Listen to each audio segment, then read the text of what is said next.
La Frantsa reny malala departemanta maromaro no dibondrano departemanta maromaro ao Frantsa no dibondrano amin'izao fotoana izao noho ny rotsakorambe indrindraindrindra ny any amin'ny faritra andrefana ity firenena Eropeanina ity. Tsy nihena ny rano nandritra ny 13 andro mahery noho izay rotsakorana izay mbola nahazo filazana fampitandremana amin'ny loko mena moa ny faritra maromaro any antoerana hatramin'ny andro ny alakamisy haraka ny nambaran'ny tompona andraikitra momba izany. Raha ho antoerana iray ao Maritime dia manodidina 5telonjato hatramin'ny 700 ny trano dibondrano raha ny nambaran'ny prefet any antoerana. Ny zava-misy ao Antananarivo renivohitra kosa dia izay zavatra tsy napetraka ny mpanjaka tao anaty rova dia tsy maintsy ho esorina hoy ny mpanjaka Andrina Rabaroelina. Ny tany, ny teny ary ny tantara no mahafirenena ny firenena anankiray izay toerana masina ny rova ka ny mpanjaka ihany no afaka manangana fotodrafitrasa ao anatiny.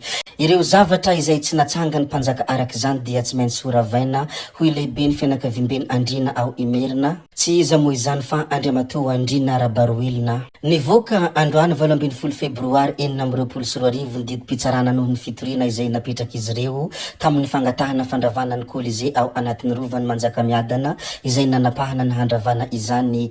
Toerana masina indrindra ao Imerina ny rovan'ny Manjakamiadana ary vakoka kafanitana fady no nananganana io Colisée ao anaty rova io hoy ny mpanjaka Andrina Rabaroelina. Ilay mpanao gazety tao amin'ny televiziona Real TV teo alohany sady ministry ny serasera sy ny kolotsaina ankehitriny Andriamatoa Gasikara Fensoa moa dia nilazany hoe hirisona ny fandravana ny Colisée hoy ny ministry ny serasera sy ny kolotsaina. Nandesy teo anatrehan'ny fitsarana ny fianakaviambeny Andrina momba ny fandravana ny Colisée izay naorina tao anatin'ny rovan'ny Manjakamiadana. Nivoaka androany ny didim-pitsarana mandidina nesorana izany ka hajantsika ny voalazan'ny lalàna ary omentsika hasina ny kolotsaina hoy ny ministry ny serasera sy ny kolotsaina Andriamatoa Gasikara Fensoa. Ny arantsika na fantatra mo fa dia ny ady mafy amin'ny fanesorana anio mo ireo fianakaviambeny Andrina Merina fa fanosihosena na hasina rovan'ny Manjakamiadana izany hoy izy ireo. Ndeha mo arantsika kely ny fanazavana fohifohy izay noentin'ny ministry ny serasera sy ny kolotsaina Andriamatoa Gasikara Fensoa ny mikasika an'izany rovan'ny Manjakamiadana izany. Naja ny lalàna isika, ina moa zany ny lalàna dia makasika ny Colisée. Ny ministera moa zany dia nanapa-kevitra hoe aleo ny lalàna no hiteny mba tsy ho fanapa-kevitra mitokana amin'izao fotoana izao zany efa fitsika fa mivoaka ny didim-pitsarana dia efa andresy zany ireo tanànak'Andrina hirisona zany tokoa ny fampitana ny Colisée. Misy maromaro ihany koa misy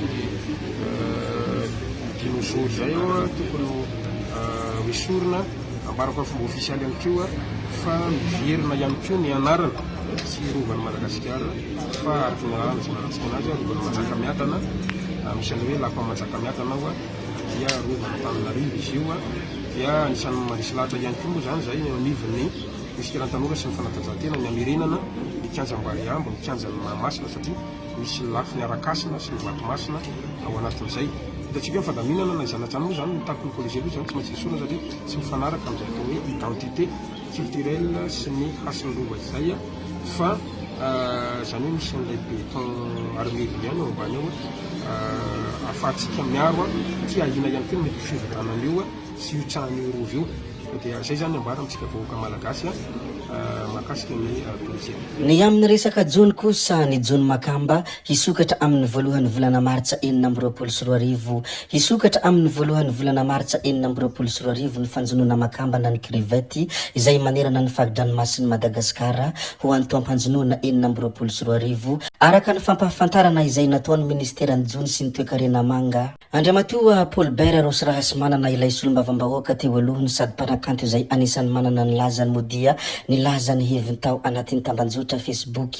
Malahelo mafy any ampola moa ity Andriamatoa ity ka izany indrindra no mety antony nahatonga azy ny lazany ity zavatra manaraka ity. Ampola moa dia anisan'ny manazava rehefa tonga ny alina ary betsaka ny menimenina raha toa ka tsy mandeha izy. Maro araka izany ny olona latsapaka aminao re ampola ka samy miteny hoe tiako ianao re ampola kanefa mampalahelo hoy Paul Bert Rosirahasy manana dia ny hoe raha natao teny gasy lay hoe tiako ianao re latakamoa izao iny dia tsy mba nisy niteny anao re ampola hoy teny izay nambarany sy olombavambahoaka teo aloha Andriamatoa Rosy tao anatin'ny compteny. Zay ihany koa no namarana ny videontsika ry tompoko vavy sy tompoko lahy koa dia mankasitraka anareo na vitanay hatramin'ny farany ary mbola manentana anareo foana ny mbola hanaraka ny video manaraka izay alatsaka ato misesisesy zay fa tsy halavana ny resaka hametra veloma izay veloma vetivety fa tsy hoe akory veloma mandrakizay amin'ny manaraka indray no manao ny misimisy veloma ry tompoko lahy veloma tompoko vavy.